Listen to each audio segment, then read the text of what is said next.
1015 PS, 6,5 Liter V12 Power. Ist der Nachfolger wirklich besser als hier der Aventador SVJ? Hier ist er, Leute, der neue Lamborghini Revuelto.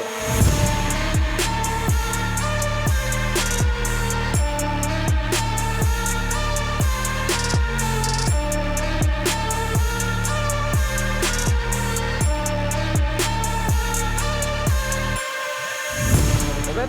Ja? Ich glaube, wir haben ein kleines Problem. Welches denn? Ich habe vergessen, wie die Lackierung nochmal heißt. Boah, das kann ich dir auch nicht sagen. Es ist ein matt Gold, Grün, Bronze. Ja.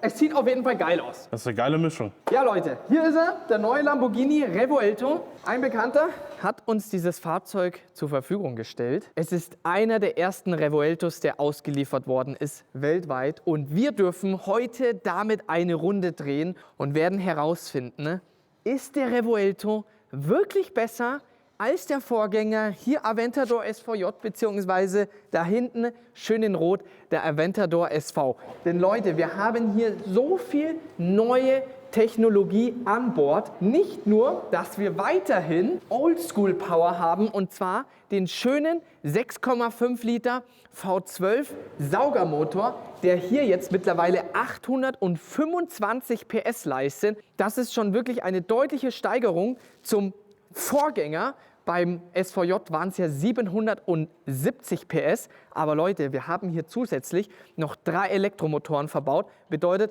2 Elektromotoren vorne, ein Elektromotor hinten. Und somit haben wir eine Gesamtleistung von 1015 PS. Und das klingt natürlich auf dem Papier richtig heftig. 0 auf 100, 2,5 Sekunden ist auch wirklich eine Ansage. Man muss ja natürlich dazu sagen, gewichtstechnisch sind wir bei um die 1,8 Tonnen mittlerweile angelangt, obwohl wir hier ein komplettes Carbon-Chassis haben. Aber das ist natürlich das Thema. 3 Elektromotoren, die wiegen natürlich ein bisschen was. Im Vergleich hier SVJ 1525 Kilo, was auch schwer ist. Aber ich bin mal wirklich gespannt, wie das hier durchbeschleunigen wird. Vom Design her, Robert, ich weiß nicht, wie ist es für dich? Ja, es sieht mir schon stark nach einem Huracan Techniker aus, mit einem Sian zusammen und hinten das Heck. Ja. Ohne Schmarrn, sieht aus wie ein Ford GT. Also ansatzweise. Ernsthaft? Warte mal. Ich muss mir jetzt gerade bildlich vorstellen, den Ford GT, die runden Lichter, Auspuffanlage in der Mitte. Nee, du schaust jetzt halt nur die Motorabdeckung an und die Luftdurchlässe. Ja, okay, da, ja. Also du meinst sozusagen den Part hier außen wegschneiden? Genau. Und nur das hier. Dann, Wir können mal kurz ein Bild einblenden. Robert, du, ja? Ja, irgendwie schon. Können es, ja? Hast du eigentlich echt so ein bisschen recht. Aber was halt krass ist, schaut mal her, Leute, wie du halt komplett den Motor siehst. Also das ist richtig geil. Das ist sick. Und der Motor wurde ja um 180 Grad gedreht im Vergleich zum Vorgänger, weil das Getriebe jetzt natürlich hinten sitzt, ja, ist natürlich von der Gewichtsverlagerung, von der Balance her deutlich besser. Und natürlich jetzt hat, was wir jetzt hier ganz neu beim Revuelto haben, 8-Gang-Doppelkupplungsgetriebe. Da bin ich mal sehr gespannt, eben Emotionen. Denn Leute, ich habe es ja schon oft genug gesagt, ein Aventador kann eigentlich nicht viel. Der kann nur 2 Sachen. Und das ist egal, ob beim SV, okay, SVJ fährt sich schon ein bisschen besser mit der Hinterachslenkung. Aber letzten Endes, was diese 2 Sachen sind, ist einmal das Design, also das Aussehen, weil du hast ein Auftreten. Ja? Du kannst mit einem Bugatti Chiron kommen und dann kommt hier so ein SVJ daher und alle Kinder laufen hier zum SVJ. Das ist einfach so faszinierend. Und auf der anderen Seite die Emotionen in Verbindung mit Motor und Getriebe, ja, weil du natürlich ein sequenzielles Getriebe hattest, ja. Und jetzt haben wir hier ein Doppelkupplungsgetriebe. Und da bin ich mal gespannt, inwiefern du noch wirklich die Gänge spürst, weil das ist eben beim Huracan, hat mich so gestört, das geiles Auto, ja, aber du spürst die Gänge einfach nicht mehr, ja, schaltet halt einfach durch und da gehen die Emotionen so ein bisschen verloren. Aber sonst, also ich finde ihn vom Heck her schon brutal. Ja, das Heck ist geil. Also da wirst du sehen, selbst in 10 Jahren, und das bekommt Lamborghini immer so extrem gut hin, wird das hier immer noch zeitlos sein. Ja, da wird es immer noch wie neu ausschauen. Weil jetzt zieht ihr das mal rein, hier Aventador, okay, SVJ, das ist noch nicht so in die Jahre gekommen, ja, aber generell Aventador, den es schon seit weit über 10 Jahren gibt, ja, und es sieht einfach immer noch wie ein neues Auto aus, ja? Ja. Und das hat Lamborghini schon immer extrem gut hinbekommen. Was ich ja so abgespaced finde, das werden wir jetzt gleich mal machen, und zwar du kannst hier mit dem Auto rein elektrisch fahren. Und das ist halt schon wirklich faszinierend, mit einem Lamborghini, hier Aventador-Nachfolger, V12 Power, elektrisch fahren zu können. Hier, wie dieses Auto dasteht, und wir haben noch nicht hier dieses Carbon-Paket und so weiter, ja, weil da hätte sonst der Besitzer noch etwas länger auf das Auto warten müssen. Deswegen hat er gesagt, okay, kein Carbon, ja, dadurch ist das Auto 40.000 € günstiger wieder geworden, aber wir reden hier immer noch von 575.000 €. Das ist doch völliger Wahnsinn. Ja. Überleg mal, das ist der Aventador Einsteiger. Wo gehen wir denn preislich hin bei einem SV oder dann hier SVJ, wenn sowas kommt? Wir reden ja dann von Hunderten von 1.000 € nochmal an Aufpreis mehr und dann diese Lackierung kostet allein 15.000 € Aufpreis. Lasst uns jetzt zum Innenraum kommen. Schauen wir mal hier, wie die... Ja, das ist einfach... Das ist wieder richtig Lamborghini. Tür geht nach oben. So, wir steigen ein. Okay, hier ist halt wirklich verrückt. Das ist hier komplett alles neu. Also was hier Lamborghini an Hand angelegt hat, das ist schon wirklich faszinierend. Denn nicht nur die ganze Technologie, wo ich jetzt dann gleich mal darauf gespannt bin, wie das Ganze funktioniert. Weil an sich klingt das ja wirklich geil und wirklich sehr zukunftsorientiert. Und hier im Innenraum ganz andere Liga zum Aventador. Ja, weil im Aventador, du willst ja gar nicht das Radio oder irgendwas anmachen, weil das kannst du alles vergessen. Ne? Aber hier, du hast hier ein komplett neues Infotainment-System. Alles hier neu, sauber, schön aufgeräumt. Das ist schon geil. Das ist schon geil und auch hier wieder die ganzen Akzente sehr geil gesetzt in diesem Bronze. Also das passt wirklich perfekt. Die ganzen Nähte überall, Alcantara, egal wo du hinschaust. Was mir auffällt, ich finde, im Aventador fühlt es sich breiter an. Ja, also hier ist es schon ein bisschen mehr, ist jetzt um Gottes Willen nicht eingeengt, aber es fühlt sich alles kompakter an. Ja? So, Robert, ich würde mal sagen, du gehst jetzt mal nach hinten. Wir starten jetzt mal das V12 Monster, oder? Ja, auf geht's. Ja, V12 klingt das jetzt nicht. So, bin irgendwo noch. Ah, hier ist die Parkbremse. Ey, das ist so strange. Einfach, du fährst im Elektromodus. Okay, warte mal, ich gehe wieder hier im Parken. So, ey, komm mal nochmal hier. Ich bin hier komplett völlig überfordert, Robert. Wir haben hier den EV-Modus. Dann sind wir jetzt hier in City. Ich glaube, jetzt hier rumdrehen. Ja, guck mal. Ja, Jetzt haben wir den V12-Motor an.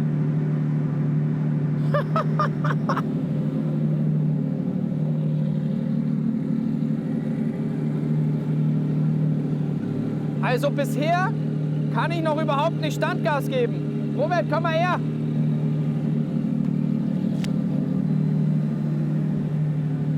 Schau mal her, ich kann noch überhaupt nicht Standgas geben. Beim Motor Warmlauf ist der E-Modus, nur der E-Modus verfügbar. Und schau mal hin, ich gehe aufs Gas, Tipp in NPN nicht möglich. Ey, der Motor ist eigentlich warm. Ich kann bisher noch kein Standgas geben. Ich weiß nicht warum. Da geht gar nichts. Also ich glaube, wir müssen jetzt noch warten, bis der Motor auf voller Temperatur ist, obwohl er vor 10 Minuten gerade noch eine Dreiviertelstunde Fahrt hinter sich hatte. Dann warten wir mal kurz. Ah, das könnte vielleicht jetzt ganz gut sein. Ah, jetzt hat. Okay, Jetzt hat. Robert. Ich gehe hinter. Geh mal nach hinten.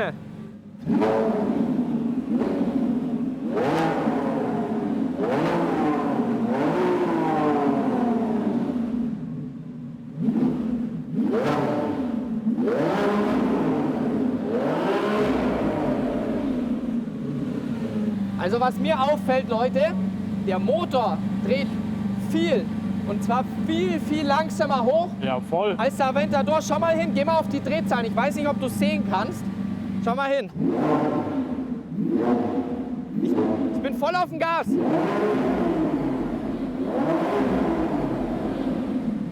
Ja, also er dreht auf jeden Fall deutlich weniger hoch. Ich weiß nicht, ob das normal ist, ja, weil ich habe hier unten irgendeine Fehlermeldung.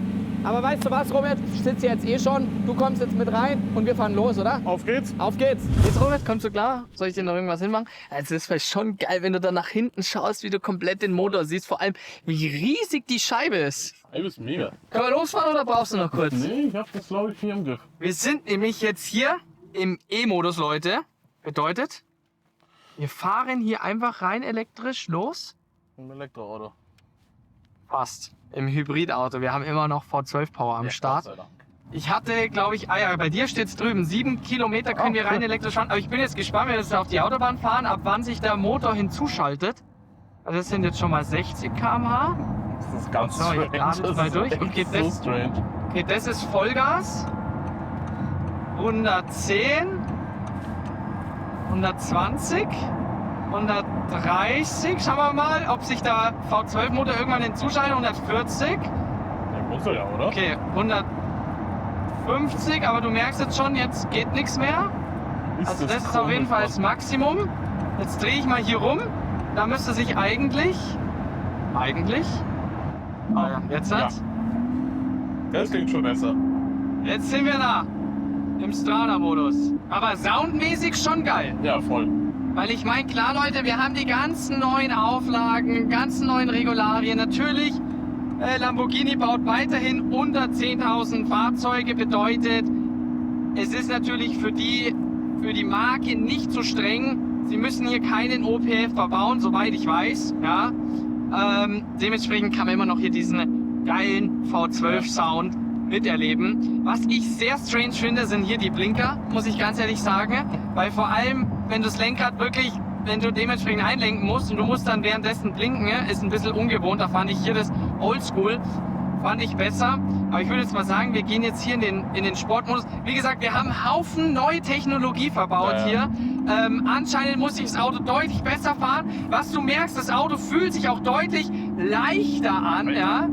Und du merkst halt auch wirklich, wie er schön mitlenkt. Also das ist schon krass. Junge. Allein das wäre schon beim Aventador nicht gegangen. Das ist wirklich extrem gut. Das Auto fühlt sich deutlich leichter, deutlich kleiner und handlicher an. Also das musst du schon wirklich lassen. Wir gehen jetzt mal hier. Was haben wir denn hier noch? Corsa-Modus. Und dann glaube ich hier Evil hat der Besitzer gemeint. Okay, jetzt sind wir hier im Performance-Modus.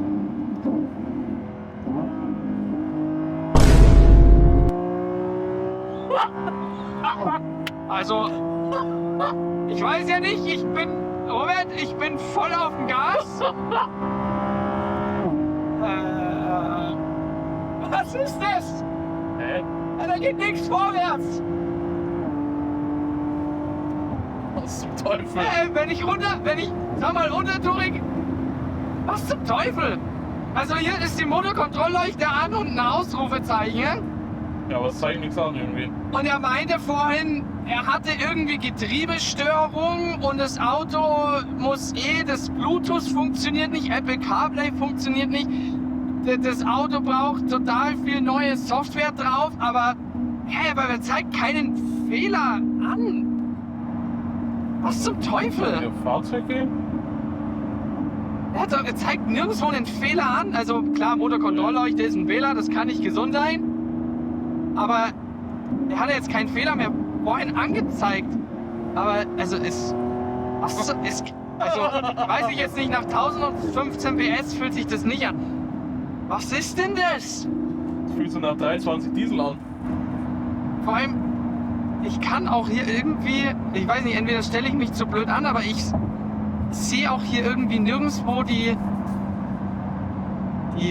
warte mal, hier Fahrzeuginfo. Ja. Ich habe hier hinten irgendwas. Ja, das Warnung, warte, scheiße, jetzt bin ich irgendwo drauf gekommen. Fahrzeuginfo, Hinweise und Warnungen, Spurverlassung. Hä, aber nein, Spurverlassung geht nicht. Ja, okay, aber sonst, er zeigt keinen Fehler an. Was ist denn da los? Ey, das kann doch echt nicht wahr sein. Wirklich, diese ganzen neuen Autos, diese ganze neue Technologie, das kann doch nicht sein. Also Leute, das ist richtig bitter. Ich werde jetzt gleich bei der nächsten Ausfahrt rausfahren. Wir werden das Auto ausmachen. Wir werden ihn nochmal neu starten. Ich glaube, wir werden ihn auch zusperren. Wir werden ihn einschlafen lassen, ne? Mit der Hoffnung, dass er dann funktioniert. Weil ich meine, er hat jetzt 2000 Kilometer schon drauf. Er hat mir das vorhin gesagt, dass das Auto irgendwie Antriebsstrang, Getriebestörung und so weiter und er dann keine Leistung mehr hatte. Aber dann hat er wieder funktioniert. Aber jetzt funktioniert es wohl anscheinend wieder nicht. Das darf nicht sein, Mann. Weil an sich, er schaltet auch sauber runter und du merkst auch die Gänge. Das finde ich halt wirklich geil. Ja. Schau mal hier, also das ist schon krass. Vom Geht schon Einlenken, sehr gut. also Einlenken, boah.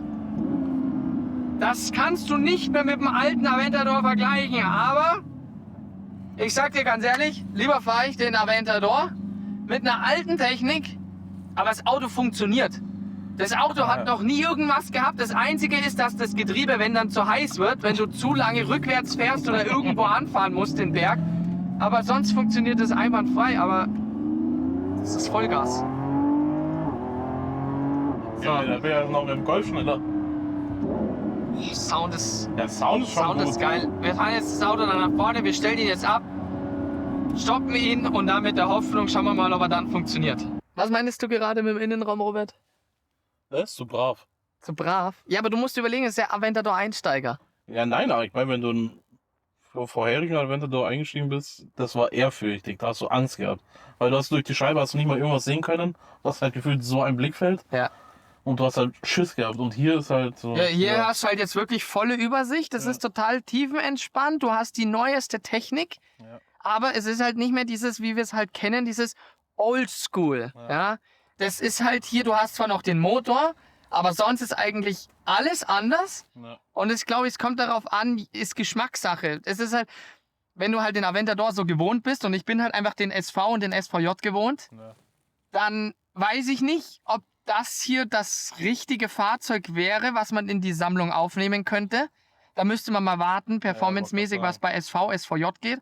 Aber hier sehe ich jetzt halt nicht, dass ich jetzt sage, boah, dieses Auto brauche ich unbedingt. Nee. Vor allem, ja, ich weiß ja nicht. Sollen wir es probieren? Schauen wir doch mal, ob da was Ja? geht. Also ich meine, Leute, wir haben ihn jetzt 10 Minuten einschlafen lassen. Ne? Wir sitzen jetzt wieder hier drinnen Scheiße, Mann. Ja, und jetzt müssen wir beten. Wir müssen hoffen. So, probieren wir es doch mal. seid ihr bereit, Leute? 3, 2, 1. Okay, er fährt sich hoch. Unten links das Ausrufezeichen. Oh, es ist von Stabilisierungskontrolle Störung. Perfekt. Das hatten wir vorhin noch nicht. Ja, aber die brauchen auch. Aber warte, Bordnetzstörung. Bordnetzstörung, Fahrzeug sicher abstellen. Mhm. Fahrassistenz. Beifahrer, ja, der ist wurscht. Robert? ich. Ölwechsel. Ja, okay, da können wir noch 500 Kilometer fahren. Türen sind offen. Die Türen. jetzt. Fahrzeugbeleuchtung, Störung. Bitte Service aussuchen. Noch irgendwas, Kollege? Weiß ich jetzt nicht. Na? Türen offen. Die Türen kann ich gerne zumachen. Dann machen wir die mal zu. Es gibt's doch nicht. Er schießt einfach noch mehr Fehler als vorhin raus. Das kann doch nicht dein Ernst. Also, Bordnetzstörung, Ja, das ist nicht so geil. weiß ich jetzt nicht, mit 3 Elektromotoren. Ich mache ihn jetzt. Komm, ich meine, also Bordnetzstörung, das finde ich echt nicht geil, weil da sage ich dir ganz ehrlich, da möchte ich echt nicht weiterfahren. Okay, Ausrufezeichen ist weg. Das Ausrufezeichen ist weg. Wir haben nur noch die Motorkon... Ja, es ist nur Beifahrer. Warte. Ach komm, das kann nicht sein. Das haben wir Antriebsstörung. Antriebsstörung. Das haben wir doch gerade nicht gehabt. Hä? Das gibt's doch nicht. Und jetzt? Hä? Was ist das denn? Ja, ich glaub, wir fahren jetzt nochmal los, aber... Ey, ich sag euch wirklich, diese neuen Autos, diese neue Technik, Dann wirst du verrückt, Mann. es funktioniert nix. Es funktioniert nix. Das geht einfach nicht, Mann. Ah, Der Kollege hat halt so Also, einen Haufen und Kohle. um Gottes Willen höre ich jetzt überhaupt nichts gegen Lamborghini, weil ich meine, ich bin ein riesen Lamborghini-Fan. Leute, ihr wisst es selber, super Trofeo für die Rennstrecke. SV, SVJ. Ich liebe diese Marke. Und ich finde auch das Konzept hier beim Revuelto echt geil, dass du rein elektrisch fahren kannst. Du hast weiterhin den V12-Motor Ja. am Start. Aber es ist halt einfach so viel Technik und man sieht es wieder. Ich verstehe es nicht, wie ein Auto so ausgeliefert werden kann. Ich gehe jetzt mal nochmal in Sport, aber ich sag dir ganz ehrlich, Robert, ich habe das Gefühl, Ja, du merkst wir schon können auch vom das Schalten. Video hier jetzt gleich beenden. Weil das macht keinen Sinn. Wir Scheiße, können Mann. diese 1015 PS, wir können sie nicht. Ja, das schaltet auch schon langsam. Nee, Ich habe keine Leistung. Nee. Ich habe keine Leistung. Leute, Hey, ich habe mich so gefreut auf das Auto. ich habe mich richtig gefreut, weil ich möchte wirklich feststellen, ist der Revuelto besser als der Aventador? Ja. Ist dieser Aufpreis das wirklich wert, diese ganze neue Technologie? Weil nochmal, über 1000 PS in einem Lamborghini, das hört sich auf dem Blatt Papier so extrem geil an. Und was man wirklich jetzt schon sagen muss, in den Kurven ultimativ. Und wir haben überhaupt nicht Gas gegeben, gar nichts. Das Auto fühlt sich deutlich besser, deutlich handlicher, deutlich leichter an als der Aventador. Ja, ein bisschen sportlicher einfach. Aber, und hier der Komfort, ich find's geil. Ich Ja. find's geil, ja. Also, du kannst das Auto wirklich gut fahren, ja, weil ein Aventador kannst du einfach nicht lange gut fahren. Nee. Wir können mal kurz das Fenster runter machen. Mein Gas geben können wir zwar eh nicht, aber wenigstens.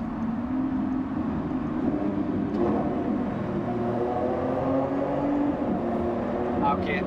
Es macht halt einfach keinen Sinn, weil halt einfach leider. Das tut weh, Mann. Es tut einfach richtig weh. Ja, Leute, ich weiß jetzt nicht mehr, was ich sagen soll. Mir fehlen die Worte. Es ist einfach nur bitter. Mir tut es leid. Mir tut es vor allem für den Besitzer leid. Ja, ich hoffe, Jetzt Okay. ist mal hier.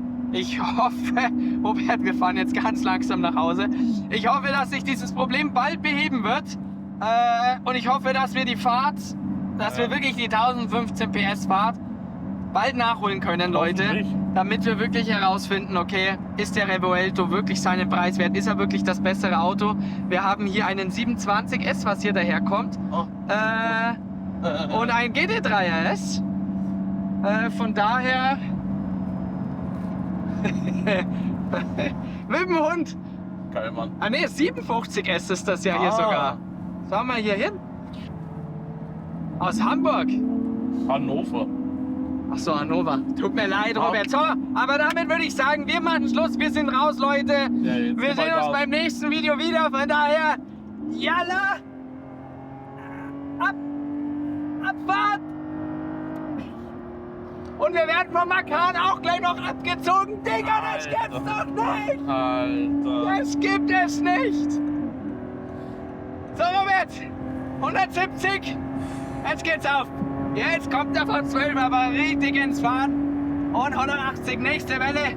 Schau mal, wenn wir untertourig fahren, geht der schneller. Fahren wir hin. Fahren wir im 8. Gang.